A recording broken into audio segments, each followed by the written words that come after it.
సాతానుగడి ఇరికింపులు ఎలా ఉంటాయి చెప్పనా? అయితే అటు చెప్పండి, లేకపోతే ఇటు. ఈ రెండు మరణాల్లో విశ్వాసగా ఏ మరణం బెస్ట్ అంటారు చెప్పండి? మనం అయితే ఏమందని చెప్పండి, ఏమంటాం చెప్పనా?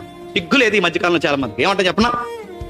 మనసులో ఉన్నాడండి, ఇక మాత్రం దండం పెట్టండి, మనసులో ఉంటే సరిపోదండి అన్న. నీలాగే ఏడుసారు ఇశ్రాయేలీ, నీలాగే అన్నారు ఇశ్రాయేల్ అడుగుతున్నాను.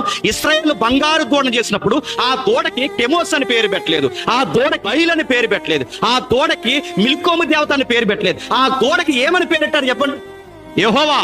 నేను అడుగుతున్నాను, వాళ్ళు మొక్కేది యెహోవానే, ఆ దూడను చేసేది యెహోవా కొరకే. నేను అడుగుతున్నాను, మనస్సులో ఉంటే సరిపోద్ది అనుకుంటే నేను అడుగుతున్నాను, అసలు యెహోవానే మొక్కుతున్నామని ఆకారానికి మొక్కితే ఏం చేశాడు?